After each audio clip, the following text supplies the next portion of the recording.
یہ بات ناجی کے خفیہ حرم میں بھی پہنچ گئی تھی کہ زکوئی کو امیر مصر نے رات بھر کا شرف باریابی بخشا ہے۔ زکوئی کے خلاف حسد کی آگ پہلے ہی پھیلی ہوئی تھی۔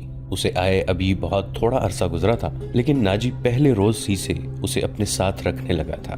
اسے ذرا سی دیر کے لیے بھی اپنے اس حرم میں نہیں جانے دیا تھا جہاں اس کی دل پسند ناچنے والی جوان لڑکیاں رہتی تھیں۔ زکوئی کو اس نے الگ کمرہ دیا تھا۔ انہیں یہ تو معلوم نہ تھا کہ ناجی اسے صلاح الدین ایوبی کو موم کرنے کی ٹریننگ دے رہا ہے اور وہ کسی بہت بڑے تخریبی منصوبے پر کام کر رہا ہے۔ یہ رقاصائیں یہ دیکھ کر جل بن گئی تھیں کہ زکوئی نے ناجی پر قبضہ کر لیا ہے اور اس کے دل میں ان کے خلاف نفرت پیدا کر دی ہے۔ حرم کی دونوں لڑکیاں زکوئی کو ٹھکانے لگانے کی سوچتی رہتی تھیں۔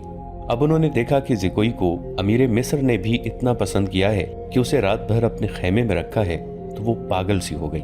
اسے ٹھکانے لگانے کا واحد طریقہ قتل تھا۔ قتل کے دو ہی طریقے ہو سکتے تھے، زہر یا کرائے کا قاتل جو اسے سوتے میں قتل کرائے۔ دونوں طریقے ممکن نہیں تھے کیونکہ زکوئی باہر نہیں نکلتی تھی اور زہر دینے کے لیے اس تک رسائی نہیں ہو سکتی تھی۔ ان دونوں نے حرم کی سب سے زیادہ چالاک ملازمہ کو اعتماد میں لے رکھا تھا۔ اسے انعام و اکرام دیتی رہتی تھیں۔ جب حسد کی انتہا نے ان کی آنکھوں میں خون اتار دیا تو انہوں نے اس ملازمہ کو منہ مانگے انعام کا لالچ دے کر اپنا مدعا بیان کر دیا۔ یہ ملازمہ بڑی خرانٹ اور منجھی ہوئی عورت تھی۔ اس نے کہا کہ سالار کی رہائش گاہ میں جا کر زکوئی کو زہر دینا ممکن نہیں۔ موقع محل دیکھ کر اسے خنجر سے قتل کیا جا سکتا ہے، اس کے لیے وقت چاہیے۔ اس نے وعدہ کیا کہ وہ زکوئی کی نقل و حرکت پر نظر رکھے گی، ہو سکتا ہے کوئی موقع جلد نکل آئے۔ اس جرائم پیشہ عورت نے یہ بھی کہا کہ اگر موقع نہ نکلا تو حشیشین کی مدد حاصل کی جائے گی، مگر وہ معاوضہ بہت زیادہ لیتے ہیں۔ دونوں لڑکیوں نے اسے یقین دلایا کہ وہ زیادہ سے زیادہ معاوضہ دینے کو تیار ہیں۔ ادھر ناجی بے حد غصے کے عالم میں اپنے کمرے میں ٹہل رہا تھا۔ زکوئی اسے ٹھنڈا کرنے کی بہت کوشش کر چکی تھی لیکن اس کا غصہ بڑھتا جا رہا تھا۔ اب مجھے اس کے پاس جانے دیں، زکوئی نے چوتھی بار کہا۔ میں اسے شیشے میں اتار لوں گی۔ بیکار ہے، تاجی نے گرج کر کہا۔ وہ کم بخت حکم نامہ جاری کر چکا ہے جس پر عمل بھی شروع ہو چکا ہے۔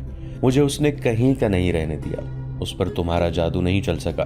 مجھے معلوم ہے کہ میرے خلاف یہ سازش کرنے والے لوگ کون ہیں۔ وہ میری ابھرتی ہوئی حیثیت سے حسد کرتے ہیں۔ میں امیر مصر بننے والا تھا، میں نے یہاں کے حکمرانوں پر حکومت کی ہے، حالانکہ میں معمولی سا سالار تھا۔ اب میں سالار بھی نہیں رہا۔ اس نے دربان کو اندر بلا کر کہا کہ ادرش کو بلا لائے۔ اس کا ہمراز اور نائب ادرش آیا تو ناجی نے اس کے ساتھ بھی اسی موضوع پر بات کی۔ اسے وہ کوئی نئی خبر نہیں سنا رہا تھا۔ ادرش کے ساتھ وہ صلاح الدین ایوبی کے نئے حکم نامے پر تفصیلی تبادلہ خیال کر چکا تھا، مگر دونوں اس کے خلاف کوئی کارروائی سوچ نہیں سکے تھے۔ اب اس کے دماغ میں ایک کارروائی آ گئی تھی۔ اس نے ادرش سے کہا، میں نے جوابی کارروائی کی سوچ لی ہے۔ کیا؟ بغاوت، ناجی نے کہا۔ ادرش چپ چاپ اسے دیکھتا رہا۔ ناجی نے کہا، تم حیران ہو گئے ہو؟ کیا تمہیں شک ہے کہ یہ 50,000 سوڈانی فوج ہماری وفادار نہیں؟ کیا یہ صلاح الدین ایوبی کی نسبت مجھے اور تمہیں اپنا حاکم اور بئی خواہ نہیں سمجھتی؟ کیا تم اپنی فوج کو یہ کہہ کر بغاوت پر آمادہ نہیں کر سکتے کہ تمہیں مصریوں کا غلام بنایا جا رہا ہے اور مصر تمہارا ہے؟ ادرش نے گہری سانس لے کر کہا، میں نے اس اقدام پر غور نہیں کیا تھا۔ بغاوت کا انتظام ایک اشارے پر ہو سکتا ہے، لیکن مصر کی نئی فوج بغاوت کو دبا سکتی ہے اور اس فوج کو کمک بھی مل سکتی ہے۔ حکومت سے ٹکر لینے سے پہلے ہمیں ہر پہلو پر غور کر لینا چاہیے۔ میں غور کر چکا ہوں، ناجی نے جواب دیا۔ میں عیسائی بادشاہوں کو مدد کے لیے بلا رہا ہوں۔ تم 2 پیغمبر تیار کرو، انہیں بہت دور جانا ہے۔ آؤ میری باتیں غور سے سن لو۔ زکوئی، تم اپنے کمرے میں چلی جاؤ۔ زکوئی اپنے کمرے میں چلی گئی اور وہ دونوں ساری رات اپنے کمرے میں بیٹھے رہے۔ صلاح الدین ایوبی نے دونوں فوجوں کو مدغم کرنے کا وقت 7 روز مقرر کیا تھا۔ کاغذی کارروائی ہوتی رہی۔ ناجی پوری طرح تعاون کرتا رہا۔ 4 روز گزر چکے تھے۔ اس دوران ناجی ایک بار پھر صلاح الدین ایوبی سے ملا، لیکن اس نے کوئی شکایت نہ کی۔ تفصیلی رپورٹ دے کر صلاح الدین ایوبی کو مطمئن کر دیا کہ 7ویں روز دونوں فوجیں ایک ہو جائیں گی۔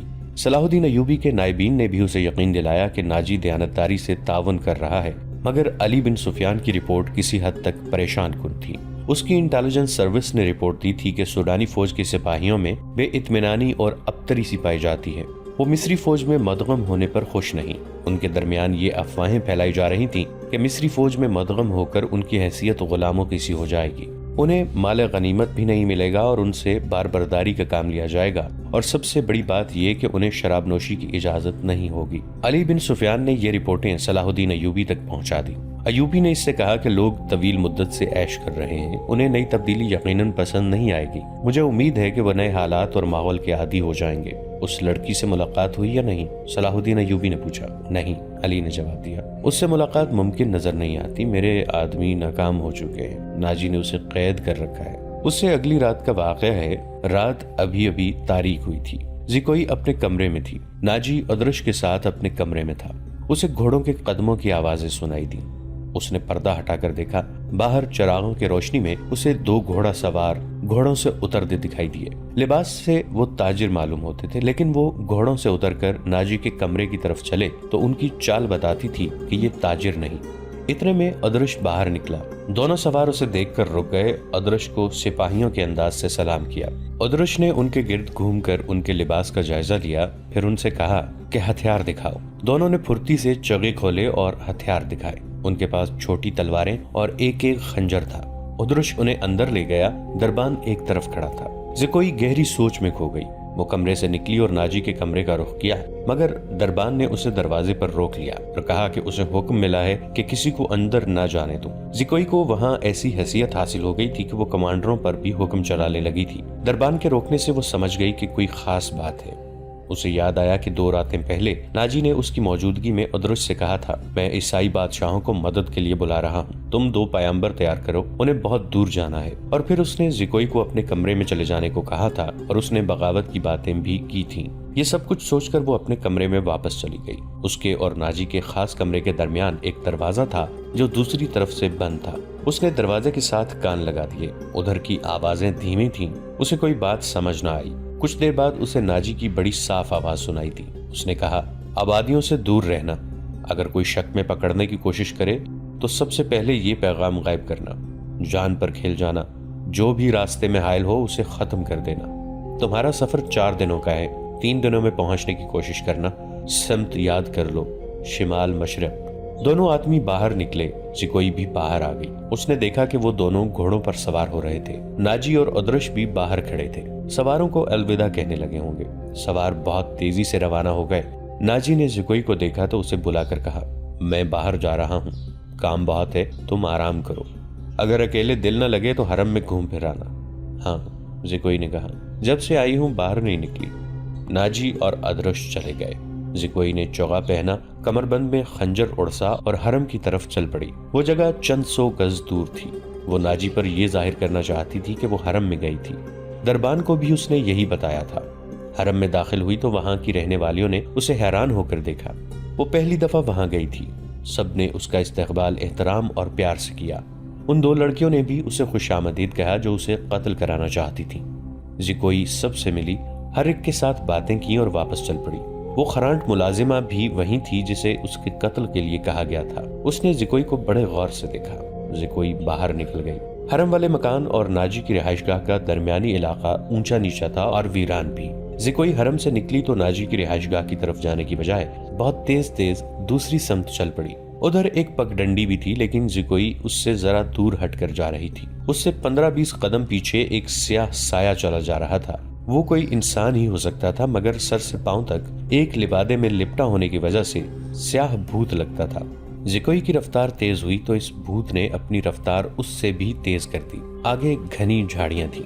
زکوئی ان میں روپوش ہو گئی۔ سیاہ بھوت بھی جھاڑیوں میں غائب ہو گیا۔ وہاں سے کوئی 250-300 گز کے آگے صلاح الدین ایوبی کی رہائش گاہ تھی، جس کے ارد گرد فوج کے اعلیٰ رتبوں کے افراد رہتے تھے۔ زکوئی کا رخ ادھر ہی تھا۔ وہ گھنی جھاڑیوں میں سے نکلی ہی تھی کہ بائیں طرف سے سیاہ بھوت اٹھا۔ چاندنی بڑی صاف تھی، پھر بھی اس کا چہرہ نظر نہیں آتا تھا۔ اس کے پاؤں کی آہٹ بھی نہیں تھی۔ بھوت کا ہاتھ اوپر اٹھا، چاندنی میں خنجر چمکا اور بجلی کی تیزی سے خنجر زکوئی کے بائیں کندھے اور گردن کے درمیان اتر گیا۔ زکوئی کی چیخ نہیں نکلی، خنجر اس کے کندھے سے نکل گیا۔ زکوئی نے اتنا گہرا زخم کھا کر بھی نہایت تیزی سے اپنے کمر بند سے خنجر نکالا۔ بھوت نے اس پر دوسرا وار کیا تو زکوئی نے اس کے خنجر والے بازو کو اپنے بازو سے روک کر اپنا خنجر بھوت کے سینے میں گھونپ دیا۔ اسے چیخ سنائی دی جو کسی عورت کی تھی۔ زکوئی نے اپنا خنجر کھینچ کر دوسرا وار کیا جو بھوت کے پیٹ میں اتر گیا۔ اس کے ساتھ ہی اس کے اپنے پہلو میں خنجر لگا، لیکن زیادہ گہرا نہیں اترا۔ بھوت چکرا کر گرا۔ زکوئی نے یہ نہیں دیکھا کہ اس پر حملہ کرنے والا کون تھا۔ وہ دوڑ پڑی۔ اس کے جسم سے خون بہت تیزی سے بہہ رہا تھا۔ صلاح الدین ایوبی کا مکان اسے چاندنی میں نظر آنے لگا۔ آدھا فاصلہ طے کر کے اسے چکر آنے لگے، اس کی رفتار سست ہونے لگی اور اس نے چلانا شروع کر دیا، علی ایوبی، علی ایوبی۔ اس کے کپڑے لال سرخ ہو گئے تھے اور وہ بڑی مشکل سے قدم گھسیٹ رہی تھی۔ اس کی منزل تھوڑی ہی دور رہ گئی تھی جہاں تک پہنچنا اس کے لیے ممکن نظر نہیں آتا تھا۔ وہ مسلسل صلاح الدین ایوبی اور علی بن سفیان کو پکارے جا رہی تھی۔ قریب کہیں ایک گشتی سنتری پھر رہا تھا، اسے اس کی آوازیں سنائی دیں تو وہ دوڑ کر پہنچا۔ زکوئی اس پر گر پڑی اور کہا، مجھے امیر مصر تک پہنچا دو، بہت جلدی، بہت جلدی۔ سنتری نے اس کا خون دیکھا تو اسے پیٹھ پر لاد کر دوڑ پڑا۔ صلاح الدین ایوبی اپنے کمرے میں بیٹھا علی بن سفیان سے رپورٹ لے رہا تھا۔ اس کے 2 نائب بھی موجود تھے۔ یہ رپورٹنگ کچھ اچھی نہیں تھی۔ علی بن سفیان نے بغاوت کے خدشے کا اظہار کیا تھا جس پر غور ہو رہا تھا۔ دربان گھبراہٹ کے عالم میں اندر آیا اور بتایا کہ ایک سپاہی ایک زخمی لڑکی کو اٹھائے باہر کھڑا ہے اور کہتا ہے کہ یہ لڑکی امیر مصر سے ملنا چاہتی ہے۔ یہ سنتے ہی علی بن سفیان کمان سے نکلے ہوئے تیر کی طرح کمرے سے نکل گیا۔ اس کے پیچھے صلاح الدین ایوبی دوڑ پڑے۔ اتنے میں لڑکی کو اندر لے آئے۔ صلاح الدین ایوبی نے کہا، طبیب اور جراح کو فوراً بلاؤ۔ لڑکی کو صلاح الدین ایوبی نے اپنے پلنگ پر لٹا دیا۔ ذرا سی دیر میں پلنگ پوش خون سے لال ہونے لگا۔ کسی کو نہ بلاؤ، لڑکی نے نحیف آواز میں کہا، میں اپنا فرض ادا کر چکی ہوں۔ تمہیں زخمی کس نے کیا ہے زکوئی؟ علی بن سفیان نے پوچھا۔ پہلے ضروری باتیں سن لو، زکوئی نے کہا۔ شمال مشرق کی طرف سوار دوڑا دو۔ 2 سوار جاتے نظر آئیں گے، دونوں کے چوغے بادامی رنگ کے ہیں۔ ایک کا گھوڑا بادامی اور دوسرے کا سیاہ ہے۔ وہ تاجر لگتے ہیں۔ ان کے پاس سالار ناجی کا تحریری پیغام ہے جو عیسائی بادشاہ فرینک کو بھیجا گیا ہے۔ ناجی کی یہ سوڈانی فوج بغاوت کرے گی، مجھے اور کچھ بھی معلوم نہیں۔ تمہاری سلطنت سخت خطرے میں ہے۔ ان 2 سواروں کو راستے میں پکڑ لو، تفصیل ان کے پاس ہے۔ بولتے بولتے زکوئی کو غشی آنے لگی۔ 2 طبیب آ گئے۔ انہوں نے زکوئی کا خون بند کرنے کی کوششیں شروع کر دیں۔ اس کے منہ میں دوائیاں ڈالیں جن کے اثر سے وہ بولنے کے قابل ہو گئی۔ وہ ضروری پیغام دے چکی تھی۔ اس کے بعد اس نے دوسری ساری باتیں سنائی، مثلاً ناجی نے ادرش کے ساتھ کیا باتیں کی تھیں، اسے کس طرح اپنے کمرے میں بھیج دیا گیا تھا، ناجی کا غصہ اور بھاگ دوڑ، دونوں سواروں کا آنا وغیرہ۔ پھر اس نے بتایا کہ اسے کچھ علم نہیں کہ اس پر حملہ کرنے والا کون تھا۔ وہ موقع موزوں دیکھ کر ادھر ہی رپورٹ دینے کے لیے آ رہی تھی کہ پیچھے سے کسی نے اسے خنجر گھونپ دیا۔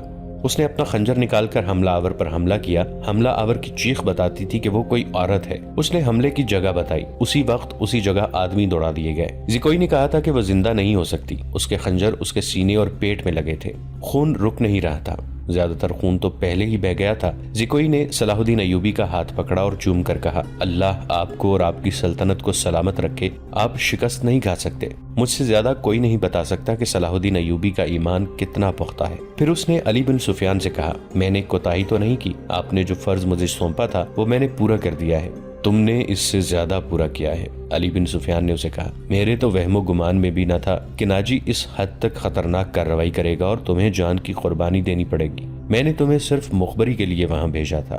کاش میں مسلمان ہوتی، زکوئی نے کہا۔ اس کے آنسو نکل آئے۔ اس نے کہا، میرے اس کام کا جو بھی معاوضہ دینا ہے وہ میرے اندھے باپ اور سدا بیمار ماں کو دے دینا۔ ان کی معذوریوں نے مجھے 12 سال کی عمر میں رقاصہ بنا دیا تھا۔ زکوئی کا سر ایک طرف ڈھلک گیا، آنکھیں اد کھلی رہیں اور ہونٹ اسی طرح نیم وا جیسے مسکرا رہی ہو۔ طبیب نے نبض پر ہاتھ رکھا اور صلاح الدین ایوبی کی طرف دیکھ کر سر ہلایا۔ زکوئی کی روح اس کے زخمی جسم سے آزاد ہو گئی تھی۔ صلاح الدین ایوبی نے کہا، یہ کسی بھی مذہب کی تھی، اسے پورے اعزاز کے ساتھ دفن کیا جائے۔ اس نے اسلام کے لیے جان قربان کی ہے، یہ ہمیں دھوکہ بھی دے سکتی تھی۔ دربان نے بتایا کہ باہر ایک عورت کی لاش آئی ہے۔ جا کر دیکھا وہ ایک ادھیڑ عمر کی عورت تھی، جائے وقوع سے 2 خنجر ملے تھے۔ اس عورت کو کوئی نہیں پہچانتا تھا۔ یہ ناجی کے حرم کی ملازمہ تھی جس نے انعام کے لالچ میں آ کر زکوئی پر قاتلانہ حملہ کیا تھا۔ رات کو ہی زکوئی کو فوجی اعزاز کے ساتھ دفن کر دیا گیا اور ملازمہ کی لاش گڑھا کھود کر دفنا دی گئی۔ دونوں کو خفیہ طریقے سے دفنایا گیا۔ انہیں جب دفنایا جا رہا تھا، صلاح الدین ایوبی نے نہایت اعلیٰ نسل کے 8 جوان گھوڑے منگوائے اور 8 سوار منتخب کر کے انہیں علی بن سفیان کی کمان میں ناجی کے ان آدمیوں کے پیچھے دوڑا دیا جو ناجی کا پیغام لے کے جا رہے تھے۔ زکوئی کون تھی؟ وہ مراکش کی ایک رقاصہ تھی۔ کسی کو بھی معلوم نہیں کہ اس کا مذہب کیا تھا۔ وہ مسلمان نہیں تھی، عیسائی بھی نہیں تھی۔ جیسا کہ کہا جا چکا ہے کہ علی بن سفیان صلاح الدین ایوبی کی انٹیلیجنس یعنی جاسوسی اور سراغ رسانی کا سربراہ تھا، اسے دوسروں کے راز معلوم کرنے کے لیے کئی ڈھنگ اختیار کرنا پڑتے تھے۔ صلاح الدین ایوبی اسے اپنے ساتھ مصر لایا تھا۔ یہاں آ کر معلوم ہوا کہ سوڈانی فوج کا سالار ناجی سازشی اور شیطان ہے۔ اس کے اندرون خانہ حالات معلوم کرنے کے لیے علی بن سفیان نے جاسوسوں کا جال بچھا دیا تھا۔ اسے راز کی ایک بات یہ معلوم ہوئی کہ ناجی حسن بن صباح کے فدائیوں کی طرح مخالفین کو حسین لڑکیوں اور حشیش سے پھانستا، اپنا گرویدہ بناتا یا مروا دیتا تھا۔ علی بن سفیان نے تلاش بسیار کے بعد کسی کی وساطت سے زکوئی کو مراکش سے حاصل کیا اور خود ہی بردہ فروش کا بہروپ دھار کر اسے ناجی کے ہاتھ بھیج دیا۔ اس لڑکی میں ایسا جادو تھا کہ ناجی اسے صلاح الدین ایوبی کو پھانسنے کے لیے استعمال کرنا چاہتا تھا، مگر خود ہی اس لڑکی کے دام میں پھنس گیا۔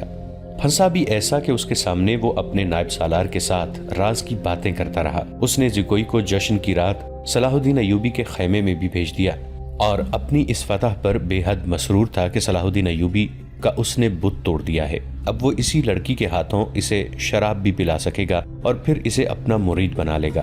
مگر اس کے فرشتوں کو بھی معلوم نہ ہو سکا کہ زکوئی صلاح الدین ایوبی ہی کی جاسوسہ تھی۔ وہ اسے خیمے میں رپورٹیں دیتی رہی اور صلاح الدین ایوبی سے ہدایات لیتی رہی تھی۔ اس کے خیمے سے نکل کر زکوئی دوسری طرف چلی گئی تھی، جہاں اسے منہ سر لپیٹے ایک آدمی ملا تھا۔ وہ آدمی علی بن سفیان تھا، جس نے اسے کچھ اور ہدایات دی تھی۔ اس کے بعد زکوئی ناجی کے گھر سے باہر نہ نکل سکی، اس لیے وہ علی بن سفیان کو کوئی رپورٹ نہ دے سکی۔ آخر اسے موقع مل گیا اور وہ ایسی خبر لے کر وہاں سے نکلی جو خدا کے سوا کسی اور کو معلوم نہ تھی۔ یہ زکوئی کی بدنصیبی تھی کہ حرم میں اس کے خلاف اس لیے سازش ہو رہی تھی کہ اس نے ناجی پر قبضہ کر لیا ہے۔